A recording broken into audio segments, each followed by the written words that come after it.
Hey, soccer fans, this is Nick with the Feed the Fire podcast. Welcome back to our next episode where we are recapping the Chicago Fire's 2-1 loss to Red Bulls and then previewing their next matchup, the marquee matchup of the early part of the season. Chicago is hosting Inter Miami with or without Messi. Well, I guess that's going to be determined about tonight's game where Miami is playing LAFC in CONCACAF Champions Cup. We'll see if Miami charges out to a lead and they can sit Messi and rest him for Saturday's game. We're going to see if he plays the full 90. He did play the full 90 in their last match, regular season match against Toronto, where they only managed to draw 1-1. So that's going to be the big question for fans here in Chicago. Is Messi going to stand us up for 3 straight matches here in Chicago? So we will see. I'll tell you, I think the fans are still really skeptical because my tickets certainly aren't selling on Ticketmaster, that's for sure. And I'm not trying to rip anybody off here. It's the same price as any of the other tickets. And heck, I'll even throw in my parking pass if you want to take them off my hands. So anyway, that aside, I appreciate you all tuning in, listening. Just a couple housekeeping things here. Please make sure you go out, you like, subscribe, rate, review, share the show, grow the show. Let's keep that going. We have had some improved numbers. We've had some increasing listenership over the last couple months, to be expected with the new season hitting, but let's keep this momentum rolling. Let's, if there's anyone out there talking about soccer, if there's anyone you want to talk soccer about, heck, give them the email address here, glasshouseSoccer@gmail.com. Tell them to follow along on socials at Glasshouse Soccer and tell them to tune in and listen in. Now let's kick off our MLS discussions here in this episode. First, I want to take a bigger picture look. There's a lot of news because a great player is going to be out of contract in the Premiership and potentially is linked to Major League Soccer. That, of course, if you haven't been paying attention to headlines and headlines and rumors, that would be Kevin De Bruyne of Manchester City, the Belgian midfielder, from an article that I've read by Tom Bogert and Ben Jacobs over on Give Me Sport. They have indicated that De Bruyne's potential salary is going to be anywhere in the Busquets to Insigne range, between 8 million and 15 million, and it could make De Bruyne the second or third highest paid player in MLS behind Messi, and he's not going to get the Messi numbers, that's for sure. Also, they've confirmed that San Diego is not planning on pursuing De Bruyne, that if they had his discovery rights, essentially the rights of first refusal or initial contract talks, they have gotten rid of those. And now it's like, okay, is Miami in play, and how are they going to rearrange their roster in a way where they can get De Bruyne to come to Miami? So that's something to keep a lookout for. Holy cow, he would fit right in with the Chicago Fire right now, wouldn't he, everyone? Like, he would just slot in right next to Brian Gutierrez, right ahead of Kellen Acosta or Sergio Orahel, depending on Acosta's injury status, or Mauricio Pineda, and just be conducting traffic and spraying balls and playing through balls to the attackers. How amazing would the Chicago Fire offense look if Kevin De Bruyne is feeding through balls to Hugo Kuipers, Jonathan Bamba, and doing some combo play with Philip Zinkernagel and Brian Gutierrez? Holy cow, that would, I can barely comprehend such a thing happening. And there's nothing out there that suggests De Bruyne is being linked with the Chicago Fire, and he still is fending off or considering offers from the Saudi League. But oh my gosh, that's just a fun dream to have, isn't it, Fire fans? I'm just putting rumors and speculation out there. There's nothing concrete about it, but man, that would be a lot of fun if all of a sudden Joe Mansueto says, yeah, what do you want? Open book here. What do we got? That'd be fun. Anyway, turning to the Chicago Fire now. There's a couple MLS articles on the website on MLSsoccer.com who we're starting to talk about the Chicago Fire a little more. When you get those general recaps of the weekend, or what are we learning about the league, or what are the teams with the most needs out there, kind of are those kind of theoretical fun discussion articles. You didn't used to see a lot of talk around the Chicago Fire because it was like they need everything, they need a rehaul, they're terrible, why would we talk about them? Well, now we're starting to see the Chicago Fire pop up in a lot of these things. So I thought it's worth taking a look and kind of reviewing what is in these articles. Now, Joseph Lowry had one where he's kind of saying, what have we learned about the Eastern Conference? What have we learned about MLS at this point? And he says we're still in the discovery phase of the season, just shy of the 2-month mark. Teams are discovering themselves, and we're uncovering new things about them in real time. That's his intro into this. And he talks about Columbus. He talks about Jack McGlynn in Houston. But his third point is there's another gear for Chicago to find. Now, Lowry writes, I've been impressed by the early signs coming out of Chicago this season. A winter roster overhaul has helped this team take a big step forward. Plus, Greg Berhalter has clearly communicated tactical instructions to his players that are reducing the number of unforced errors and positional redundancies that defined the Fire under some of their previous managers. How nice of him to not actually name names there, both players and prior coaches. He says things are about to get real for the Fire. That process began on Saturday against the Red Bulls in a 2-1 road loss. After a friendly schedule to open the season, which the Fire have for the most part taken advantage of here, fans. The Fire have Inter Miami, FC Cincinnati, Nashville, Orlando, Atlanta, and Charlotte as their next 6 games. Gulp, as Joseph Lowry writes. To make it out of that stretch with a solid to good set of results, the Fire would be helped by focusing on their defensive rotations.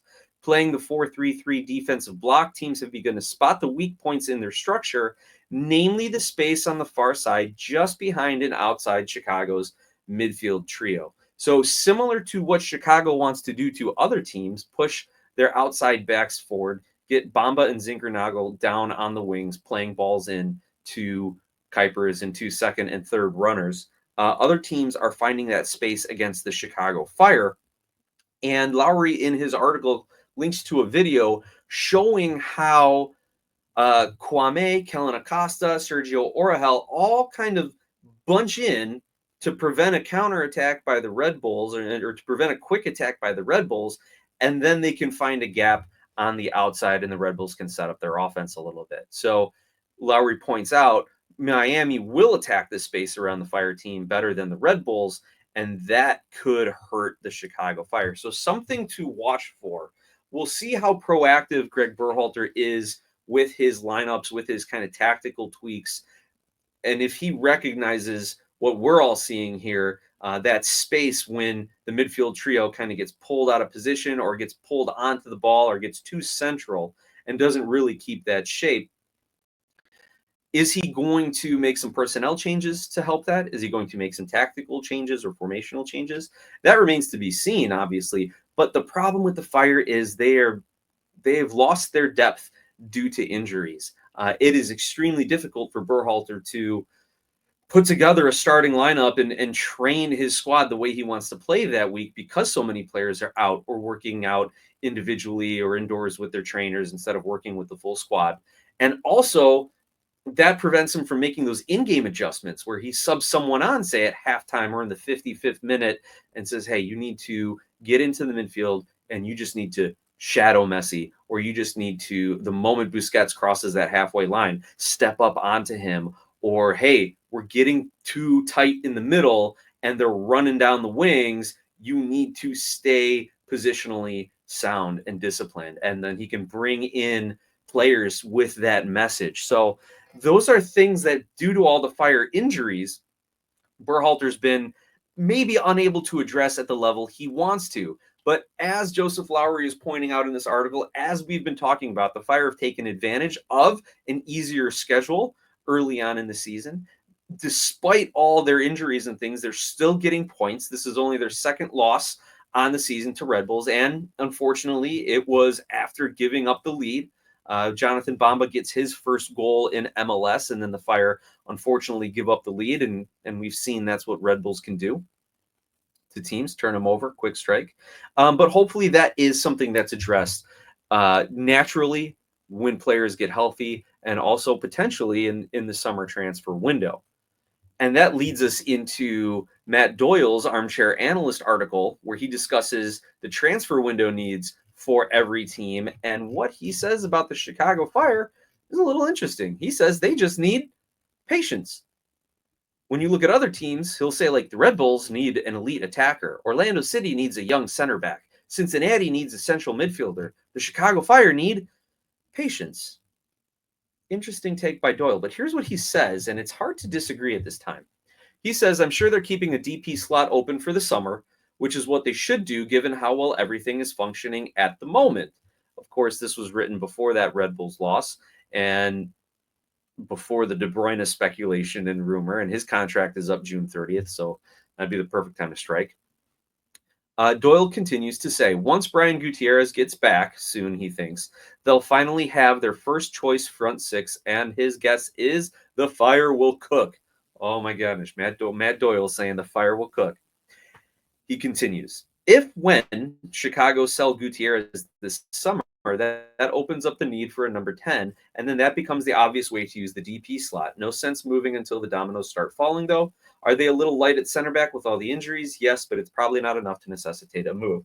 I think that Doyle is right to an extent that the Fire do need patience. We're not going to go use that third DP spot when we really haven't seen our choice 11 playing together yet and really identified the glaring weaknesses. Obviously, the defense is the number one issue right now. They have not kept a clean sheet all season. Injuries are piling up. We are starting to see teams exploit the weaknesses in the Fire. They're getting a lot of film on the Chicago Fire now. So these are all things that Berhalter could address with some summer transfer window signings or potentially some free agent signings in the meantime, or maybe some CF2 call-ups. But until we get that first choice 11, why should we be going out and spending tons of money and on DPs? You never know who we're going to need once the roster is, operating at about maximum potential here. And by potential, I mean getting everyone back from injury and having our choice 9 to 11 starters week in and week out. Also, is Gutierrez really going to get that summer move? Is he really going to get the money?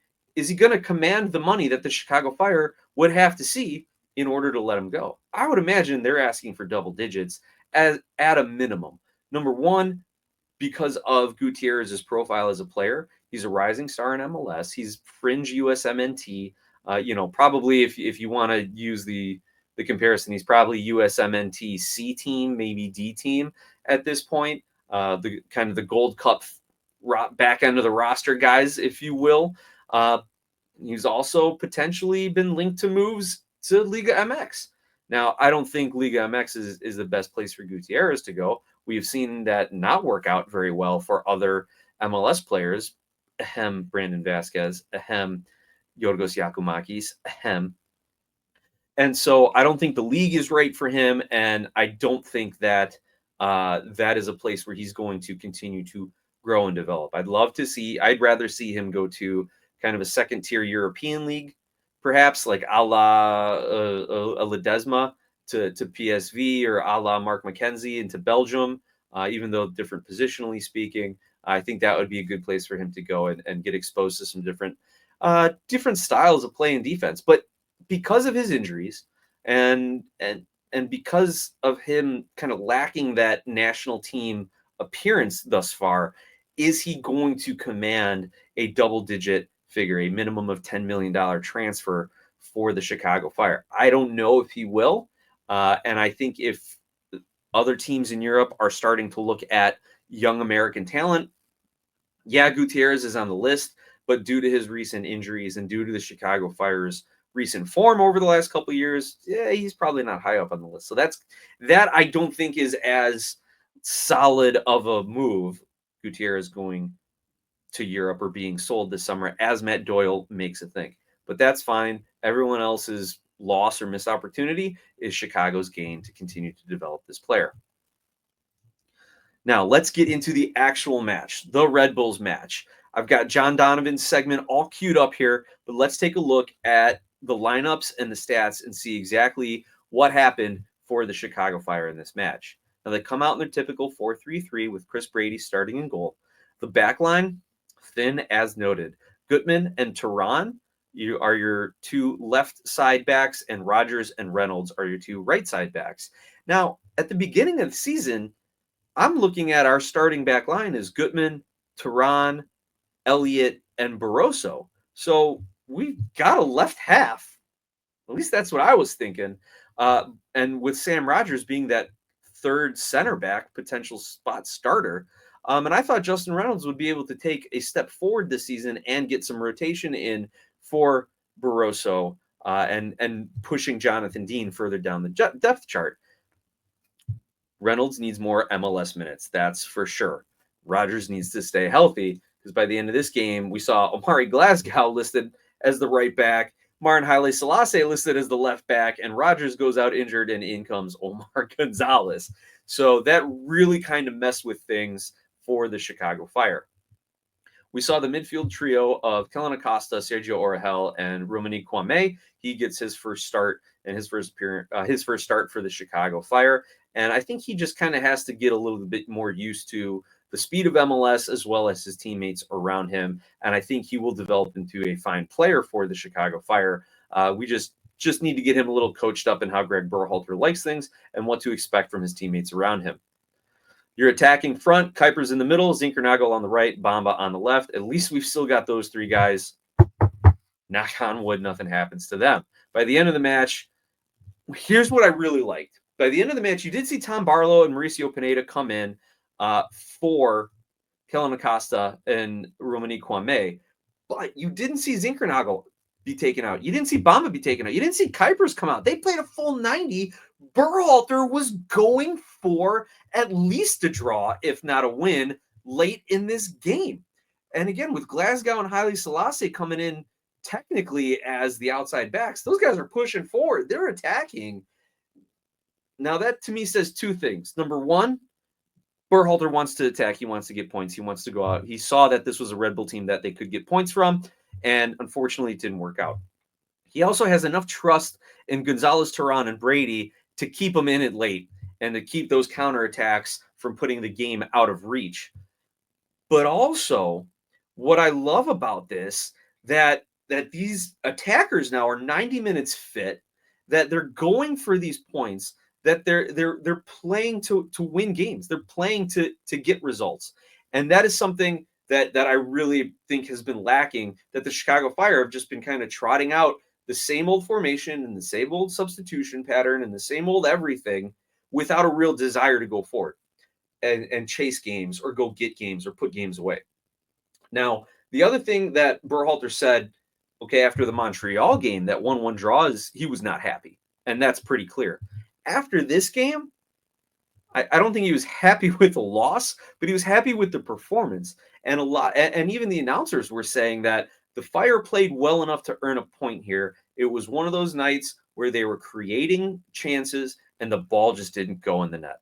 Didn't get that final touch or that nice final pass. And so that is encouraging too, that even when the Fire are down, even in the last 10 minutes of the match, you're down a goal, they are still playing the way that Berhalter has coached them to. They are still building out of the back, trying to pull other teams out of positioning and then attack into the space with their wingers and get the ball to Kuipers. So that is discipline. That is confidence as a team. Confidence in your game plan, your coaching staff, and in your teammates. And yeah, discipline to continue to do that. No hero ball, no lob and long balls forward in desperate attempts, because the Fire just needed a goal. They just needed that one to go in. And one of those shots could have been, Cornell made a great save. I think it was on Kuipers late in the game to preserve the lead for the Red Bulls. Now, looking at the particular stats here, Bamba opened the scoring in the 32nd minute, and then it was Ngoma and Choupo-Moting in the 41st and a PK in first half stoppage time. I don't know what happened on that PK. Kellen Acosta fell down and fell into the attacker. I don't know what was going on. I don't know if he thought I'm going to make it look like I tripped and take him out, or if he really did just trip and get caught up in the turf monster there. But that was not a moment for Kellen Acosta to remember. I will say that.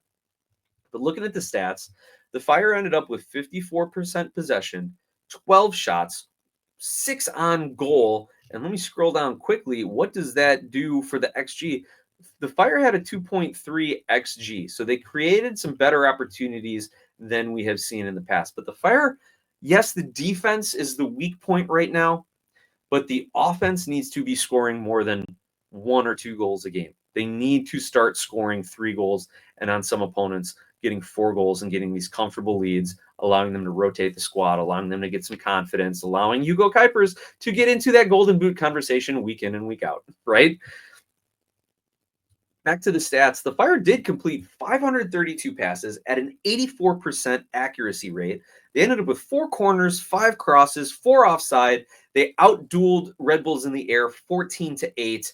Brady came up with 4 saves. The defense had 4 clearances, but they committed 15 fouls to the Red Bulls 6. And that's something the Fire have got to work on, is playing more of a clean game. They are, I fear that they have that reputation that they're a physical fouling team and that the referees are doing that. And they're not getting any breaks from them late in games at this point. But that is something to keep in mind. So now, without further ado, now that we've kind of previewed, kind of recapped the big stuff, looked at some of the stats and issues, let's hear John Donovan's take on this Red Bulls match. John, take it away. Nick, John Donovan here talking about the Chicago Fire. No, Nick, I'm starting to get a little bit worried about our 2025 Chicago Fire team. I kept looking on the sidelines to make sure Klopas wasn't there after some of the substituting. I think the start of the season has been really good. Berhalter had established a 4-3-3 lineup, and he's staying with it. I believe in it. I think he's down the line. We're in 7th place right now. We haven't seen 7th place in a long time. But the midfield on our team, as you said last week, Nick, the midfield is hurting, and I really was surprised at Acosta to start out with. I mean, his passing was not on. He had a real bad foul in the penalty area. He missed a guy on defense. Guy went by him, took a ball. I think Brady had a shot at that. I don't think Acosta had to bring the guy down, but he did, and that was the goal that lost the game. And quickly after that, Acosta was out of the game. I don't think he had one of his better games. But also in the midfield, Nick Comey, I was impressed with him the first week, but my Lord, yesterday he looked tired. He just didn't look fit. He was removed after the first half, but it does make you worry. I mean, here we got Gutierrez out. We've got Pineda playing out of position. He should be in that middle slot in the defense. Acosta not playing well. Orihal, Berhalter moved him out to the left side, where personally I think he should be in the middle. So we're a team, I think, Nick, that is searching for its identity. With some of the fouls that we've had, I think we're still trying to put the team together. The front line is very good. I really think Bambia has been just wonderful. He opens up that side. He brings a great threat, and Kuipers is a better player with him. He had a lot of luck with Gutierrez, and then Gutierrez went on leave. So we'll have to see. I like the forward line. I think it's good. The midfield is something to work on. Hopefully when Gutierrez gets back and Oriel gets back in the middle, we have a good line. But, we do have to talk about the back line too, Nick. And we did not play well back there at all this time around. Terran had a fairly good game, but I'm always worried about Terran and his cards. He makes a mistake, and he's very aggressive coming back into the player, and a lot of refs will start calling cards on that. His angles aren't long running angles. They're pretty tight, and normally there's a lot of physical violence with Terran. He's such a big, fast, mobile guy. If he can keep that up without having cards following up with him, we won't have him long. He'll be over in Europe. But that defense, when I was shocked when Rogers went down. I think Rogers has been playing fairly well, but he went down, and Berhalter put in Omar Gonzalez. Now, I remember Omar playing for the Fire at another time. I think it was like last year or the year before. He was awful. He was slow. He wasn't reactive to the ball. He wasn't good. His day has come. when Berhalter put him out on the field, I really gulped. There was a play down the left side, and it was a beautiful cross because Reynolds was not playing his man tight enough.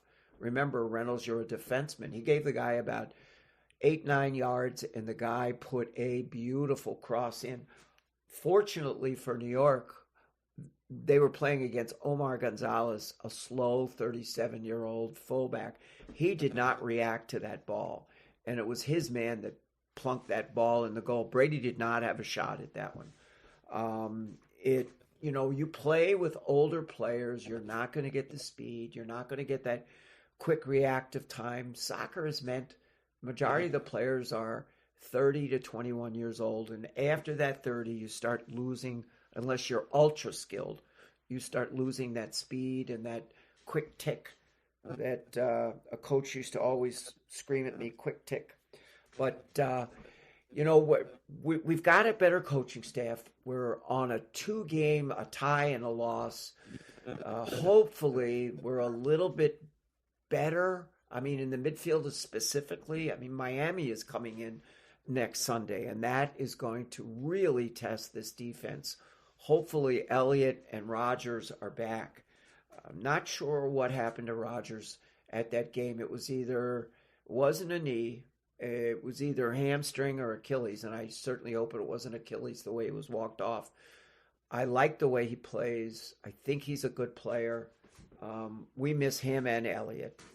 But Nick, we'll have to see. It was not a very encouraging game. As I said, I was looking for Klopas on the sidelines the way the game went. But we're early in the season. We're in the playoffs. So stop griping, John, and just look for the next game. Take care, Nick. Hello, Mike. John, thanks so much for your input. As always, we really do appreciate it. And I want to remind everyone that John's segment is brought to you by Skira Icelandic Spring Water, available at your local 7-Eleven. Skira is Icelandic for clear, and the water comes from a government-protected nature preserve in Iceland. Clearly, pun intended, it is some of the best water that you are going to find. And John, I think you and I had a couple different takes on some of the defense. I thought, I said that Berhalter probably has a little more confidence in Omar Gonzalez to kind of lock it down late. But you're right, when it is in the middle of the match and they're being counterattacked and counterpressed and pressured, it is difficult for a 37-year-old center back to sustain that play for that long. Absolutely. I do want to point out to listeners and John, John had told me don't ever mention Klopas again. He doesn't want to hear it. You're the one that brought it up this week, John. I'm going to say it. I'm going to put it on you. Anyway, it's time to put that loss behind us and move forward. I think there were some positives in that Red Bulls game, like I mentioned, continuing the style of play, continuing to attack, making more attack-minded subs, going after the points that were there in the game. But we still have to realize that the Fire have a long way to go before they can cement themselves as a playoff team this season. And the next step is a match against the second best team in the league right now, against Inter Miami. Whether Messi's there or not, they're a good team. Messi did not play last match, and the Fire lost 4-1. He didn't play the match before, and the Fire won 4-1. So it doesn't matter if he is in the lineup. Miami is an excellent MLS team. They've got 6 games played, 4 wins, 2 ties, one of 2 remaining unbeaten teams, the other being Columbus, who are on 4 wins and 3 ties. They have the advantage based on the extra game played right now. Miami has 12 goals on the season. That is good for 4th, tied for 4th in the league. By the way, Chicago's got 14 goals on the season. They've got the 2nd most goals scored. However, Chicago also has the 5th most goals allowed, or 4th most goals allowed. I can't talk.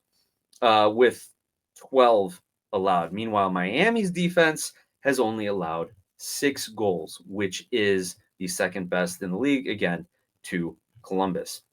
As far as you want to look at goal differential, that puts Chicago in the middle of the pack and puts Miami with having the best goal differential in the league right now at a +6. The Fire are down at +2.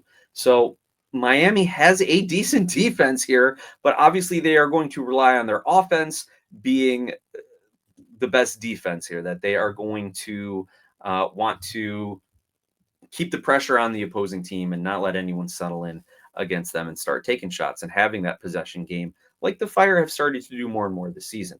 Now, in Miami's last match, they rolled out a 4-2-3-1 against Toronto FC.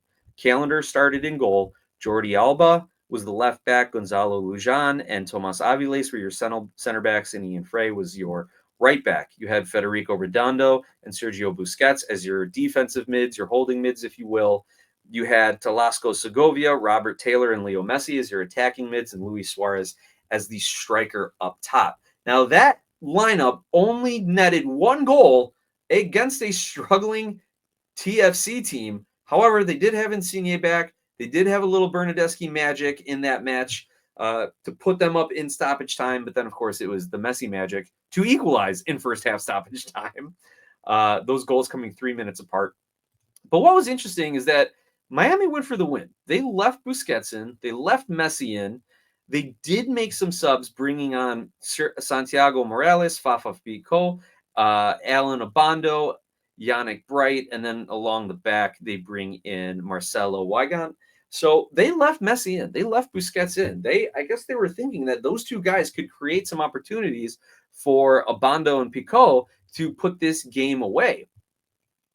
TFC, meanwhile, made 2 subs. Sorry, they actually made 4 subs. But they also kind of did some like-for-like subs because they liked the way the game was going. You know, they'll take a point at Miami, that's for sure, the way their season's been going and who they're playing against. So it's interesting to note that Miami had that game over the weekend. They had that game on Sunday, April 6th. And today, April 9th, Wednesday, Miami is playing against LAFC in the CONCACAF Champions Cup. And wouldn't you know it, who's in the lineup starting again? Leo Messi, who already has a goal in that game, Luis Suarez, but not Sergio Busquets. Is he even on the bench for this match? He is not even on the bench for this match. So that could be a hole in the Miami lineup that presents an opportunity for the Chicago Fire to face against a weakened team. However, Miami did switch up their formation to a 4-4-2, keeping Messi and Suarez up top. So trying to save their legs a little bit. I think their idea was, can we put this game away early against LAFC and then bring our bench players in and then hopefully have a decent squad for the Chicago match. But if this is a 1-1 game at the half, which it's in the 42nd minute since I've pulled up the tab here, they might need to keep their starters in the whole match. They might need to pull Kramashi. They might need to pull Aviles. They might need to pull Abando again and put them in the match alongside Suarez and Messi to see if they can't, put a couple goals away against LAFC, because Miami wants this game. They want the CONCACAF Champions Cup. They want to win this trophy and be the best team in CONCACAF and go to the Club World Cup and show off again. So that is helping the Chicago Fire in a sense, that they have these 3 games in 8 days and they're using their stars and their starters in all these matches. But the downside, of course, is Messi may not play against Chicago, right? That's what everyone's worried about happening. And that's probably why, like I said at the beginning, there's still a number of tickets available in the 200 level section for, a couple $100 a pop. They opened up the 400, even the 400 level section. There's probably still some like $50, $60 tickets that are available up there. If anyone wants my 2 tickets and a parking pass, message me, let me know. We'll figure it out. But yeah, that's what I'm looking at with this Miami team. Now, also, let's take a look at their players, like who to watch. Obviously, Messi. Right now he leads the team with 3 goals and 2 assists. Talasco Segovia is also 3 goals and 2 assists in almost as many minutes as Messi. He's done it in 324 minutes. Messi's only played 305, and this is again prior to the CONCACAF Champions Cup game, and this is just regular season stats here.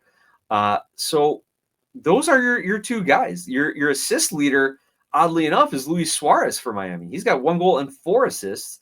And Jordi Alba has 0 goals, 3 assists. But it is Messi and Allende and Segovia leading the way with shots. Suarez is not shooting as much compared to those players. He is making a lot more key passes, but he does have a lot more expected goals. So he is still a threat when he gets his opportunities. He has the high value opportunities. Speaking of that, you want to look at the betting line at BetMGM, and not that I'm saying let's go out and put some money on the game, but the over under on goals scored is 3.5. So Vegas thinks that this is going to be a relatively high scoring game. And yeah, with Miami playing these 3 games in 7-8 days, with the Chicago Fire being beaten up and battered, and yes, that was an intentional segue to say make sure you go check out the Battered Herons podcast and YouTube channel for a Inter Miami Chicago full preview. I've appeared on their show in the past. Great guys, entertaining as much as they are informative and soccer knowledgeable. But unfortunately, I won't be able to join them. We've got my wife's birthday dinner when they are recording their podcasts this week. So make sure you go check them out. Give them a shout. Tell them that I sent you there. They should be having another well-known Chicago podcaster, YouTuber personality on as well. So that way you can get the full preview from them, as well as, like I said, some entertainment, some jokes and things. They always have a good time, those guys. But anyway, getting back to the Miami game, to me, it's going to come down to who scores the most goals. The defenses are not up to snuff. Miami's going to be tired. Chicago is injured. And the attacking players are going to decide this game. It's going to be up to Berhalter to make sure that that everyone keeps their composure.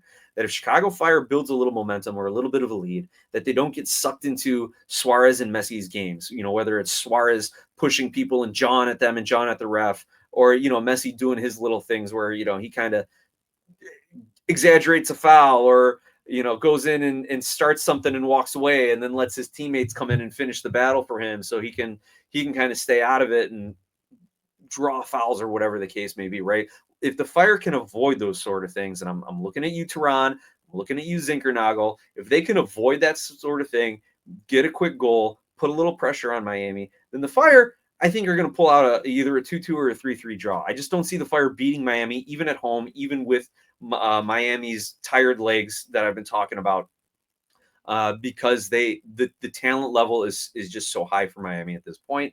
And again, Miami's your second best team in the league, probably on paper, if maybe the first best, that's redundant. Either the best team or the second best team on paper, but the results are showing them as the second best team. And if they get a win against Chicago, they have an argument for being the best team in the league right now. So I don't expect the Fire to win this game. If they can draw in a high scoring affair, that would be fantastic. I'll say 2-2 draw in this match. Tired legs and a lot of offense to try and keep things exciting here for the fans as well. As far as the Messi stuff goes, I'd love to see him play in Chicago just for the fans' sake, and my ticket resale value sake. I would not like him to play for the results' sake, and I think that's just the way to put it, right? However, I have propounded a little bit of a conspiracy theory here that he hasn't played his first 2 games in Chicago. The league is going to force him to at least make an appearance in this third game, so give the fans a little something to keep coming back for each and every Miami match against Chicago. So with that, everyone, I want to thank you all for tuning in and watching this episode of Feed the Fire. Again, like, subscribe, rate, review, help us, move up those online algorithms. Thanks to everyone who's been emailing and checking in online and on social media. Tio Luis, man, always great to hear from you over on Facebook. Thanks for sending a message and for continuing to like the content over there. I unfortunately will not be attending the Inter Miami match, so I hope to hear good things from the crowd afterwards. And as always, soccer fans and Fire fans, let's go Fire.